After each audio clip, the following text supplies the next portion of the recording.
Meus irmãos, a paz do Senhor. Glórias a Deus pela oportunidade que temos de estar na sua casa para prestar culto de louvor e adoração ao seu nome. Se você trouxe sua Bíblia, abra ela, por favor, no livro de Atos dos Apóstolos, o capítulo 16. Nós vamos ler o 25. Perto da meia-noite, Paulo e Silas oravam e cantavam hinos a Deus, e os outros presos os escutavam. Muito obrigado por sua atenção, podemos assentar. Meus irmãos, parece fácil, mas não é.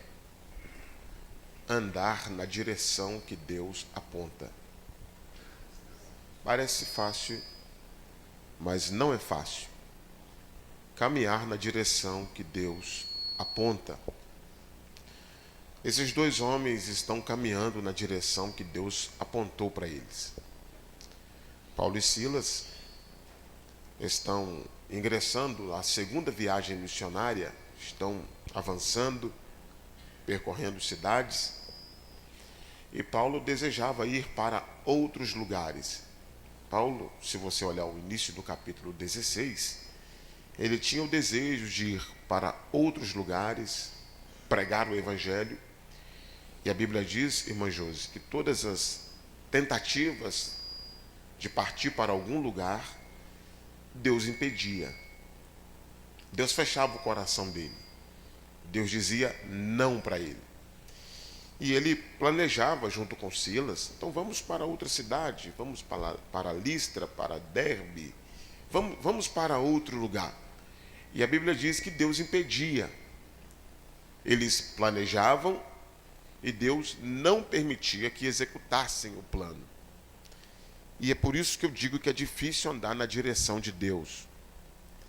Em algumas vezes a intenção é até boa, mas Deus diz não. E nós temos dificuldades em alguns momentos de lidar com isso. Da intenção ser boa e mesmo assim Deus está dizendo não vá, não faça, não por esse caminho. E ele fica ali alguns dias, orando, buscando ao Senhor, para onde ir, o que fazer. E aqui eu aprendo uma lição preciosíssima. Paulo só vai para onde Deus deixa. Se Deus disse não, eu não vou. E existem aqueles que Deus diz não, e ele diz sim, não vai, vou, claro que eu vou. E Paulo ensina para mim e para você que quando o sinal está vermelho, não faça nada. Espere Deus fazer alguma coisa. E Paulo fica ali esperando, o que é que Deus vai fazer? Para onde eu vou? Até aqui ele permitiu, eu estou viajando, pregando o Evangelho, alcançando pessoas, mas Deus vinha dizendo não, não, não e não. E uma determinada madrugada, imagino que de oração, de busca e clamor, Deus abre a porta para o Evangelho ir para a direção da Europa. Ele queria ir pregar para dentro da Ásia e Deus direciona ele para a Europa, para outro lado. E ele, obedecendo à voz de Deus, atravessa em direção ao território dos macedônios. Chega ali, ele vai procurar uma cidade, um lugar, pois Deus apontou a direção, mas ele ainda não sabe exatamente o lugar. Deus é cheio de detalhes, né? Muitos critérios. Ele sabe para onde está indo agora, eu sei para que região estou indo, mas qual é o lugar que Deus quer que eu me estabeleça para pregar o Evangelho e estruturar a primeira igreja naquela região? Onde é que Deus quer? E ele, chegando à cidade de Filipos, o coração dele queima. E ele entende que era para pregar o Evangelho ali. A Bíblia diz que ele passa pelas cidades, ele vai à beira do rio, ele encontra algumas pessoas, e ele fala de Cristo, ele fala do Evangelho, ele procura uma sinagoga, ele procura um meio de apresentar Cristo para as pessoas. E a Bíblia diz que, nesse tempo em que ele está em Filipos, ele descobre uma história. E qual é a história que ele descobre ali? Passando pelo caminho, tem uma jovem que a Bíblia diz que ela tem um espírito de adivinhação, espíritos malignos possuem ela, e ela faz adivinhação ali em Filipos, e ela traz lucro para os seus senhores. Havia homens que ganhavam dinheiro com as adivinhações desta moça, e ele descobre a história desta moça, que com certeza era cheia de sonhos, cheia de seus projetos, tinha sua casa, sua família, sua história, mas a história dela é interrompida, presbítero Fernandes, por espíritos malignos que possuem ela e a tornam sua escrava. Ela é uma escrava dos demônios. Eles possuem ela e eles ganham dinheiro esses homens ganham dinheiro com isso. Em cima da destruição de seu corpo, alguns estão lucrando. Ela tem sua mente, ela tem seu corpo, ela é possessa por espíritos malignos e ela adivinha. Imaginemos que as pessoas talvez tivessem um horário, talvez tivesse um consultório, um lugar específico para as pessoas irem pagar pela consulta, pastor Vinícius, e ela fazia lá suas adivinhações.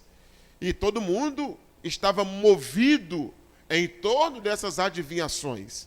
As pessoas gostavam de ouvir, as pessoas gostavam de estarem ali para ouvir alguma coisa, para ter alguma coisa enganosamente discernida nas suas vidas.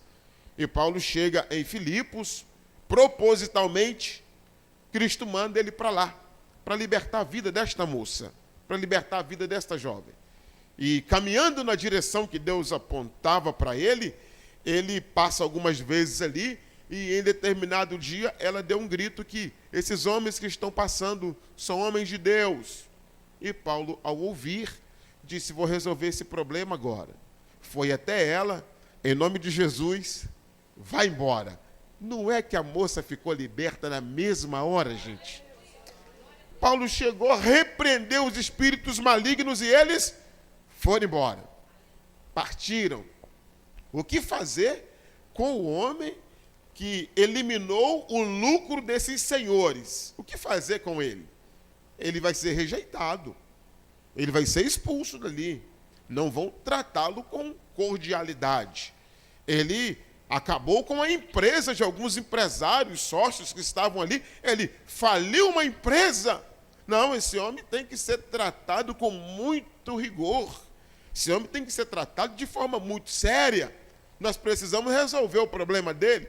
Aí a Bíblia diz que esses senhores pegam essa questão, levam aos magistrados, aos líderes daquela comunidade e dizem para eles: olha, esses homens aqui estão perturbando a nossa cidade. Esses homens aqui acabaram com a fonte do nosso lucro. O que é que devemos fazer com eles? Temos que dar um jeito neles. Aí a Bíblia diz que pegaram Paulo e Silas e deram uma surra neles em praça pública. Bateram bastante neles. Eles foram bastante torturados publicamente naquele dia. Espera aí, irmãos, querida igreja, como é que se trata um homem de Deus que acabou de trazer libertação por meio do nome de Cristo para uma alma que estava escravizada, sofrendo? Se trata com honra. Eles trataram com desprezo. Se trata honrando esta pessoa. É um homem de Deus. Era para todo mundo em Filipos dizer: glórias a Deus, pois uma alma está liberta entre nós. Era escrava do diabo, estava sofrendo na mão de Satanás, está livre. Não, pelo contrário. Em Filipos eles preferem uma pessoa possuída pelos demônios. Em Filipos, aqueles senhores preferiam aquela jovem sendo torturada e destruída por Satanás. E quando eu olho para esse texto, eu me lembro do texto de Marcos capítulo 5, do homem que está lá em Gadara, e Jesus vai lá, liberta ele, e também não foi bem recebido, foi expulso.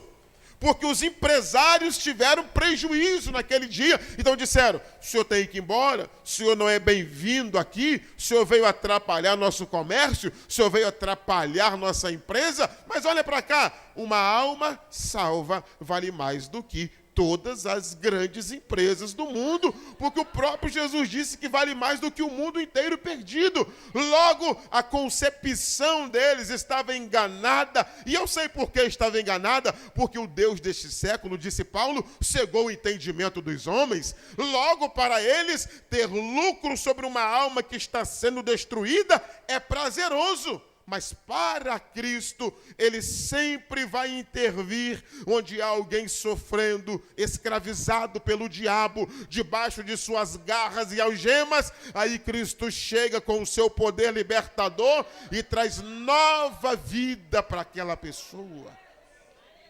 Foi isso que aconteceu. Paulo repreendeu esse espírito, foi embora. O que é que ficou, queridas irmãs? Ficou uma jovem, cheia de sonhos, de projetos, mas essa jovem está marcada. Por mais que está liberta, está marcada. Por mais que está liberta, as pessoas vão olhar para ela e vão lembrar sempre do passado dela.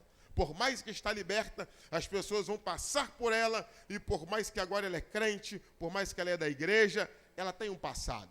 Esse passado não é feliz, não é alegre, não é maravilhoso, é um passado triste, doloroso, de escravidão, de angústia, de amargura. Olha para cá, quantos de nós também não fomos libertos por Cristo, vivíamos em nossa vida entregue aos pecados, aos prazeres, às ações do diabo, mas Cristo entrou, libertou você, nos libertou, e o que ficou? Ficou um homem, ficou uma mulher, cheio de sonhos, de projeto, de esperança, mas tem um passado, irmã Claudilene, que não traz alegria, que não é motivo de festa, tem um passado que não é motivo de aplausos, tem um passado que as pessoas olham e dizem, agora está crente, mas já foi isso, já foi aquilo, já fez isso, era terrível. Você tem um passado e as pessoas fazem questão de apontar para o seu passado, mas eu vim com uma notícia boa, você não só tem um passado, você também tem um futuro em Cristo Jesus. Se no passado ela foi escrava, no futuro ela é livre em Cristo, ela é salva em Cristo Jesus. Então levante as suas mãos, porque você tem futuro na presença de Cristo Jesus. Essa jovem está liberta, mas as consequências Paulo tem que segurar agora. Paulo vai ser levado, interrogado, ele é torturado e enviado para a prisão. Paulo está fazendo o que Deus mandou, está no caminho que Deus escolheu para ele, e está passando por tortura. Ele está sendo maltratado. Paulo está no caminho que Deus mandou, está sofrendo essa pressão toda aqui. Ele está fazendo o que Deus disse para fazer, mas ele está sofrendo. Ele está com o corpo todo marcado. Ele está no cárcere interior. Era um lugar sem luz, era um lugar úmido, era subterrâneo. Ele está no cárcere interior, era um lugar terrível. Paulo estava lá porque aquele caminho fazia parte da rota de Deus. Aquele presídio estava na rota de Deus. Olha para cá, você precisa entender que você está caminhando na direção que Deus aponta. E na direção que Deus aponta, você não vai ser só aplaudido. Tem hora que você vai apanhar. Tem hora que vão te machucar. Tem hora que vão te pisar. Mas, irmã Leomi, a pessoa é crente. A pessoa está fazendo do jeito que a Bíblia diz para fazer. A pessoa está obedecendo a palavra. A pessoa ora, faz jejum. A pessoa ora de madrugada, lê a palavra. Já leu a Bíblia sei lá quantas vezes. Mas você ainda está passando por provações, fazendo o que Deus mandou fazer.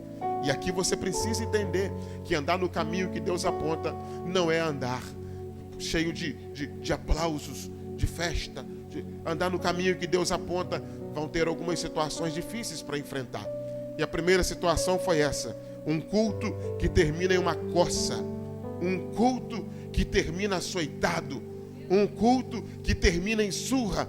Esse culto aqui era para ser aquele culto sem fim em Filipos, e vim mais um, e vim mais dois, e vim mais três. Eu também quero Jesus, eu também quero ser crente. Mas o pastor, o pregador, está indo para a prisão, está indo para o presídio. O pastor está na direção que Deus apontou e está enfrentando uma situação complicada agora, está preso. E detalhe, ele poderia se defender. Ele tinha meios para se defender. Ele é um cidadão romano. Ele poderia dizer: não aceito esse julgamento de vocês, que eu mereço cadeia, não. E nem você chicoteado em praça pública, não. Eu sou um cidadão romano. Ele também não fez isso. Ele ficou calado. Pegaram ele, bateram bastante, levaram ele para a cadeia. O que é que Paulo me ensina aqui, gente? Que quando eu estou no caminho que Deus me colocou, nem me defender eu posso. Nem me defender eu posso. Eu tenho que ficar quieto, eu tenho que ficar calado. E aperta de lá, e aperta de cá. E Paulo sabe que ele pode se defender, mas ele deixa Deus em defesa dele. Ele fica em silêncio, ele fica calado. E eu venho com essa palavra. Se você está orando, está jejuando, está lendo Bíblia, está se consagrando, está fazendo o que Deus mandou, quando as situações se complicarem, não se defenda.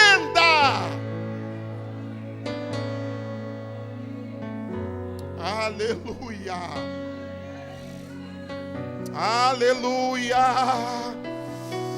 Queridas irmãs, nem se defender, ele se defendeu. Ele poderia falar: não, comigo não. Nem encoste a mão em mim. Sou um cidadão romano. Quero um julgamento justo. Poderia ter falado. Não falou, ficou calado.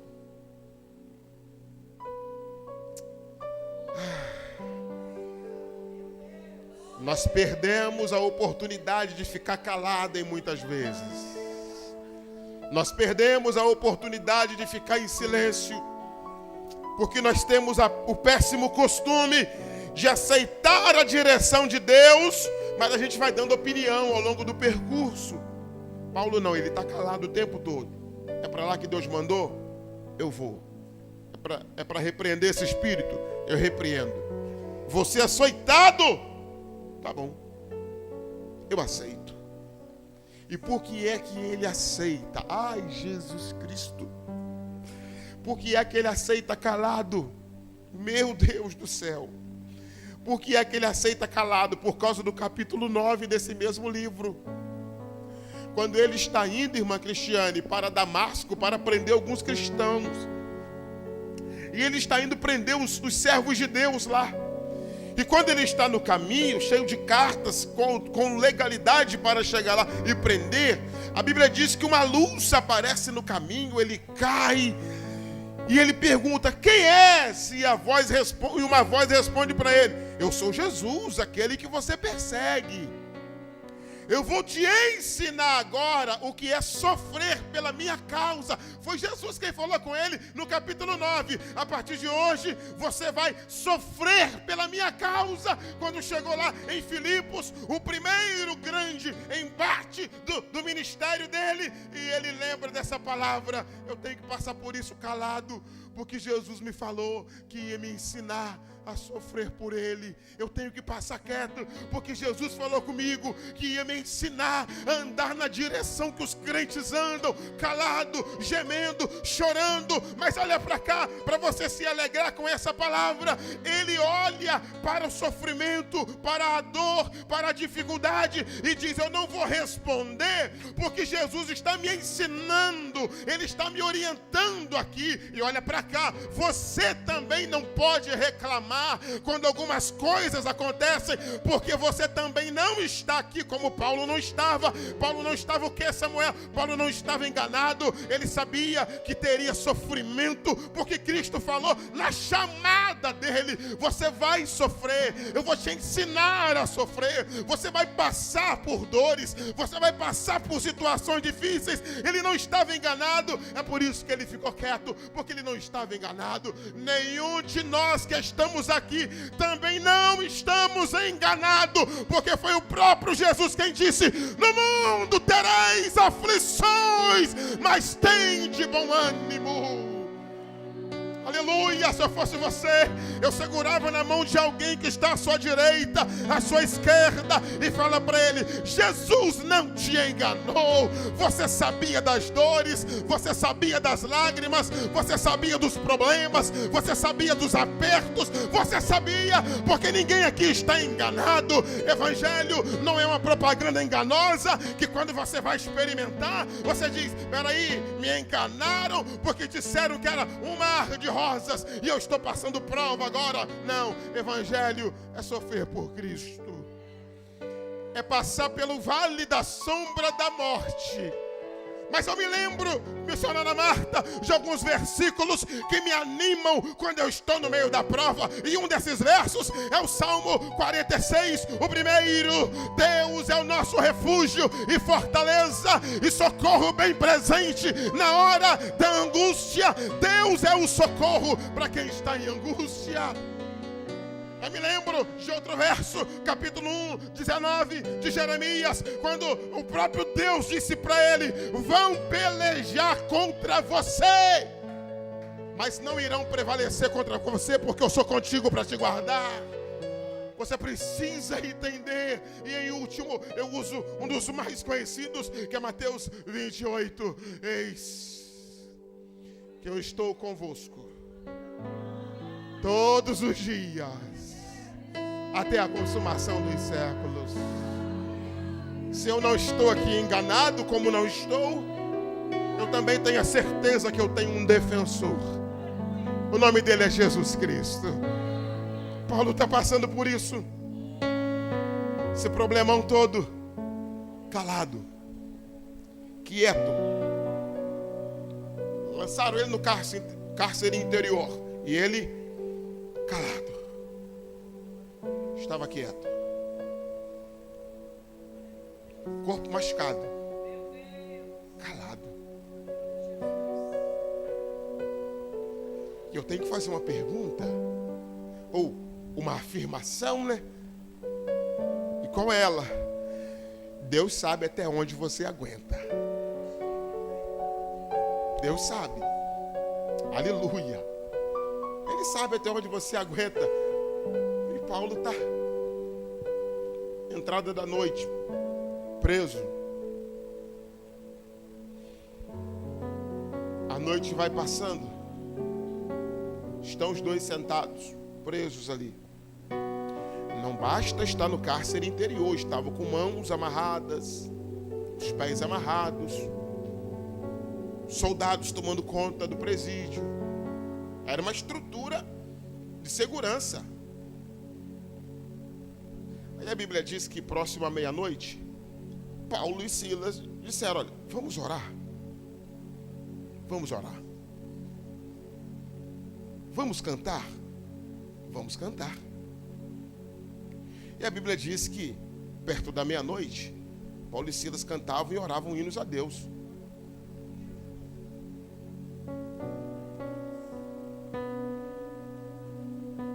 Gente, só um homem que tem certeza da sua chamada não estaria murmurando essa hora. Só um homem que tem certeza do que Deus falou com ele. Porque nós estamos vivendo dias em que as pessoas dizem que Deus falou, mas não têm certeza que Deus falou. Deus falou comigo. Aí daqui a pouco ela não está considerando que aquilo que um dia ela disse que Deus falou seja de fato tão verdade mais. Porque o tempo passou, algumas coisas não aconteceram, sei lá, Deus falou, eu acho que Deus falou. Aí as coisas vão variando, vão mudando. Paulo está calado, quieto, sem murmurar, sem reclamar. E quando abriu a boca, vamos orar. Oh meu Deus do céu, vamos orar. Olha aqui, eu acho que foi em Bom Jesus do Norte que eu disse isso, que quando você não sabe o que fazer, você sabe o que fazer, orar. Quando você não sabe o que fazer, você sabe o que fazer, orar. Você sabe que tem que orar. Aí Paulo, Silas, vamos orar. Porque foi em oração que Deus apontou aquele caminho. Aleluia. Então é orando que eu vou entender o que é que está acontecendo. Eu vou orar. E quando ele começa a orar, e existe algo muito interessante, porque quando eu oro, eu descubro as grandezas de Deus. Quando eu oro, Deus acaba me mostrando coisas que eu não faço ideia do que seria, de como iria acontecer, mas orando Ele me fala, me revela. Orando Ele, eu descubro essas maravilhas, esses mistérios, mas adorando, eu revelo quem sou eu. Orando, eu descubro quem é Deus, mas adorando, eu revelo quem sou eu de fato na presença dEle. Paulo e Silas estão orando e cantando, cantando e orando. Enquanto eu descubro quem é Deus, Deus descobre quem sou eu. Enquanto eu descubro quem é Deus, Deus descobre quem sou eu. Enquanto eu entro dentro dos mistérios dEle, Ele entra dentro de mim e assume o controle de todas as coisas. Se eu fosse você, eu levantava a mão e por 10 segundos adore a Ele. São só 10 segundos com a mão erguida, adore a Ele, glorifica a Ele. Porque enquanto você ora e adora, Deus descobre, você descobre quem é Deus, e Deus vasculha o seu interior. Aleluia, aleluia, aleluia, aleluia, aleluia. Dando um exemplo de oração, você lembra do capítulo 2 do livro de Daniel? No capítulo 2 do livro de Daniel, irmã Tuane, o rei Nabucodonosor acordou e disse: eu tive um sonho esta noite. E eu quero saber a interpretação desse sonho. Mandou reunir os magos, os feiticeiros, mandou reunir todo mundo, capítulo 2 de Daniel. Reuniu todo mundo e disse para eles: eu tive um sonho e eu quero saber a interpretação desse sonho. Disseram: conta o sonho, que nós vamos te falar a interpretação. Aí Nabucodonosor disse: temos um problema, porque eu sei que eu tive um sonho, mas eu não sei qual foi o sonho que eu tive. Meu Deus do céu, eu não sei o que foi que eu sonhei, mas eu tenho certeza que eu sonhei.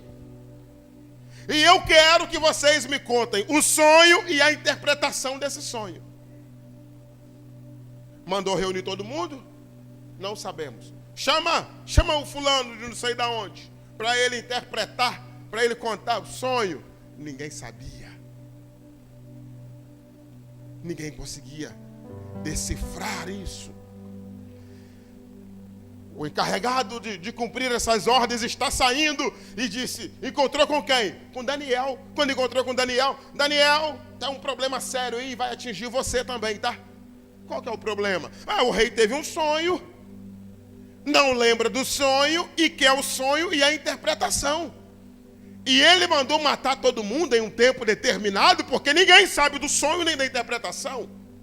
E você vai morrer junto, tá? Seu nome está na lista. Aí Daniel: é sério? É sério. Vai morrer todo mundo. Aí Daniel disse: me dê um tempo para orar. Aleluia. Oh, aleluia. Alabarachúria, calabaraia. Daniel diz: me dá um tempo para orar, que eu vou resolver esse problema. Aí a Bíblia diz que Daniel saiu da presença do oficial e fez saber a Misael, Ananias e Azarias, companheiros de oração: eu vou chamar os meus amigos para a guerra agora. Eu vou buscar eles, porque nós estamos em guerra agora. E a Bíblia diz que Daniel, orando, recebeu o sonho e a interpretação do sonho e pediu: marque a audiência, porque eu já sei o sonho e já sei a interpretação do sonho. quando entrou na presença do rei, capítulo 2 de Daniel, o versículo é o 28, Daniel declara para Nabucodonosor, quando ele diz, você sabe do sonho? Você sabe da interpretação? Aí Daniel diz, eu não, mas há um Deus nos céus que revela os seus mistérios na terra. Levante a sua mão, porque você tem um Deus no céu que controla todas as coisas.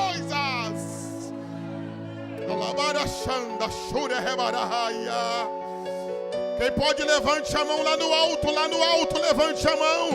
Levante a mão lá no alto e diga alguma coisa, porque enquanto você ora, enquanto você adora, Deus revela os seus mistérios, Deus desenrola os seus mistérios na terra. Oh, aleluia, oh, aleluia. Eu sinto a graça dele aqui, eu sinto a presença dele entre nós nesta noite. Sinta a presença dele nesta casa. Alguém pode levantar a mão e adorar a ele? Alguém pode fazer isso? Alguém pode dizer alguma coisa que exalta, que celebra, que glorifica a ele? Então faça isso com liberdade nesta manhã, porque tem um Deus que está entre nós. Aleluia, aleluia, aleluia.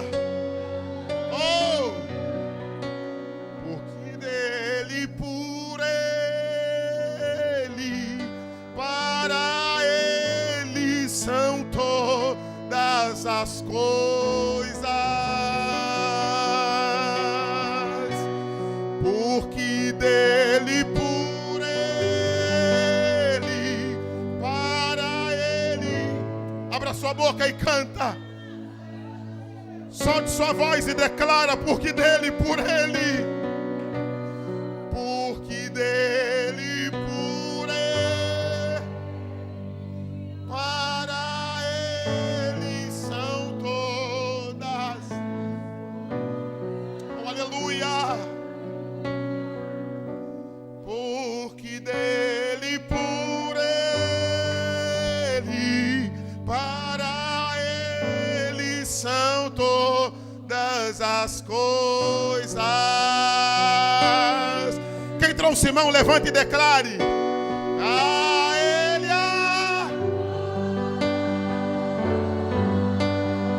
aleluia. A ele glória. A ele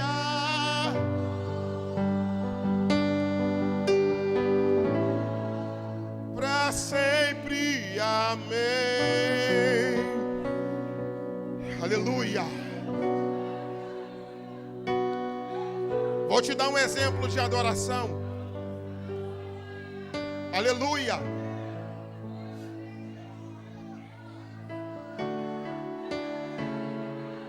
Alabarachanda calashurebia.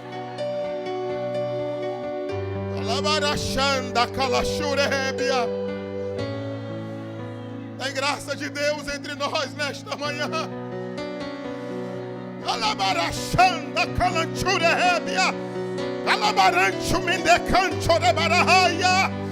Enquanto eu estou pregando aqui, enquanto você está adorando aí, tem situações sendo mudadas, tem sepulturas sendo fechadas, tem grilhões sendo despedaçados, porque Deus habita no meio dos louvores do seu povo. Aleluia. Aleluia.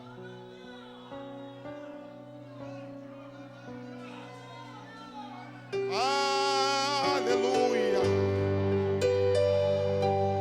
Aleluia. Oh, glória a Deus. Oh, aleluia. Meus irmãos, deixa eu encerrar a palavra.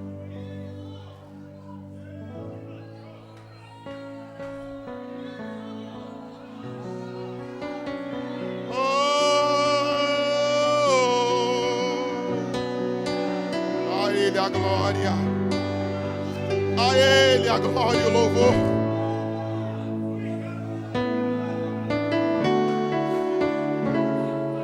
Aleluia!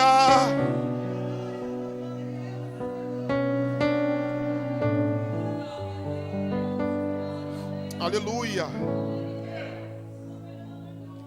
Meus irmãos, eles cantavam e oravam. Oravam e cantavam. A Bíblia diz que os outros presos escutavam. Os outros presos só ouviam. Olha para cá. Por que, irmã Josi, os outros presos só ouviam? Porque nem todo mundo tem a mesma estrutura quando passa pelas provações. Tem gente que está na prova. Você vê ele no culto, parece que a vida dele está mil maravilhas. Você olha para ele no culto, você fala, essa pessoa não tem problema. Ele levanta a mão, ele dá glória, ele sorri, está sempre feliz, está sempre alegre. Parece que ele não tem prova. Porque você é o Paulo dessa situação. Você está cantando, está orando e está passando no meio do vale. Mas tem gente que não tem estrutura para cantar. Tem gente que não tem estrutura para orar no meio da dificuldade. Mas eu vim com essa palavra para você também. Deus vai te dar estrutura para resistir também. Cada um reage do seu jeito. Tem gente que reage gritando, cantando, orando, louvando, pregando. Tem gente que reage calado. Mas uma coisa é, mesmo calado, você vai continuar vivo dentro dessa provação. A Bíblia diz, para encerrar agora, gente, que perto da meia-noite eles cantavam e oravam, os outros presos escutavam, e de repente houve um tão grande terremoto que abriram-se todas as portas por efeito do terremoto. Todas as algemas, os grilhões foram despedaçados. Mas ninguém foi embora. Ficou todo mundo ali. Então o Deus que abriu o presídio, é o Deus que controlou todos os presos lá. E está tudo certo. O carcereiro não estava lá dentro na hora, pois o texto me faz entender que ele chega depois do barulho, do terremoto, de alguma coisa. Quando ele chega, todas as portas abertas, o carcereiro diz, vão me matar. Perdi todos os presos, agora eu vou morrer. Para não morrer pela mão do império, eu mesmo vou tirar minha vida. Pegou a espada e já ia enfiar na sua barriga. Aí a Bíblia diz que quando ele pegou a espada para enfiar na barriga, Paulo deu um grito. Primeira vez que Paulo gritou.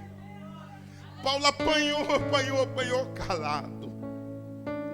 Paulo passou por aquele aperto todo calado. Mas quando uma alma ia se perder,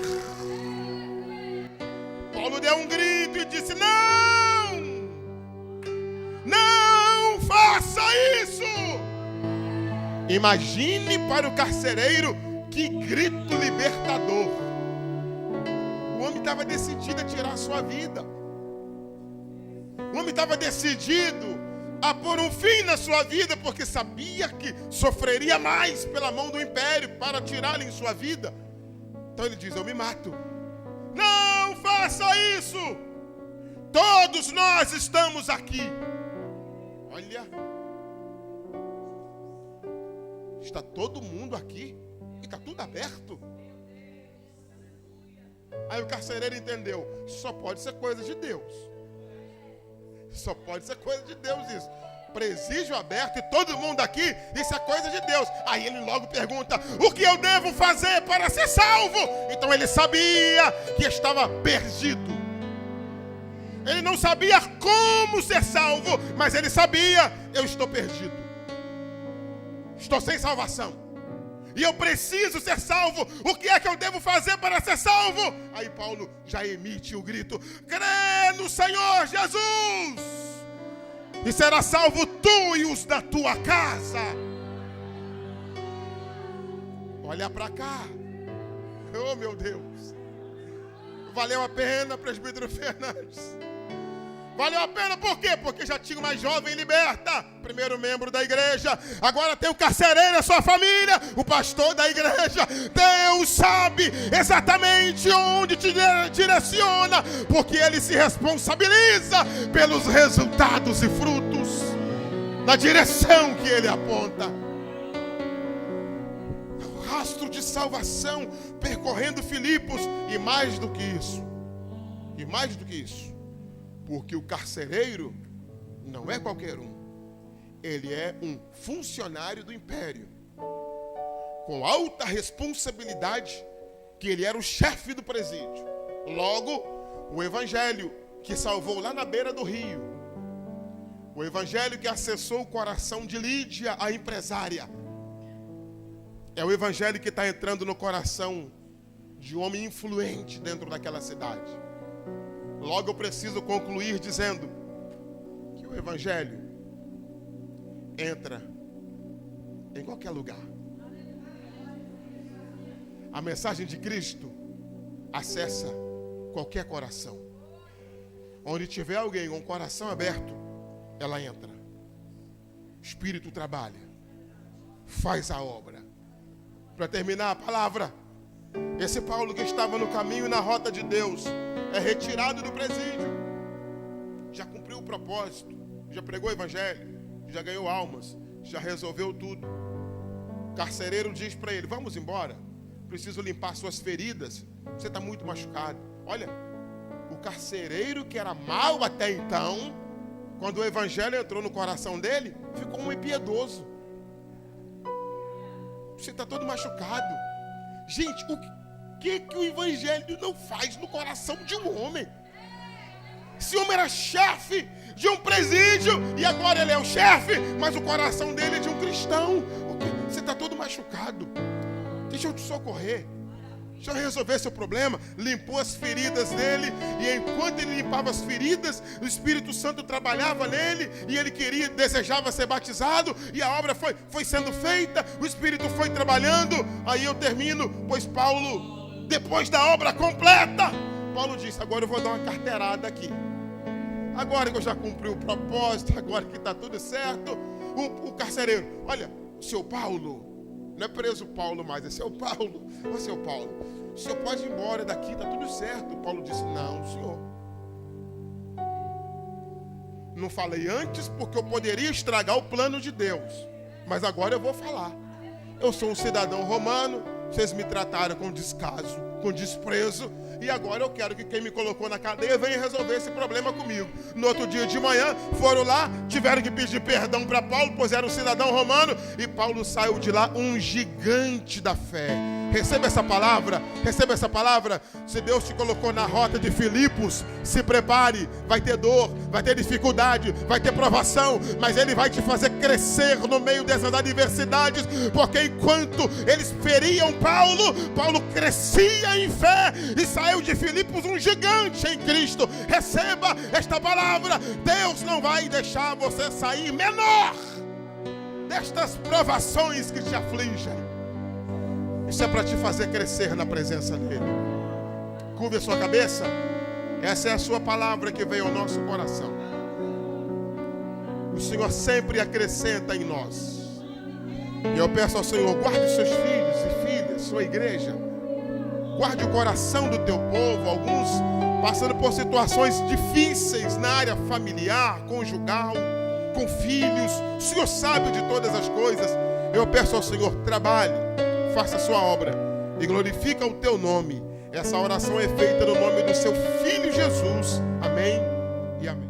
A graça do Senhor Jesus, o amor de Deus e a comunhão do Espírito Santo sejam sobre todos aqueles que amam e aguardam a vinda do Senhor.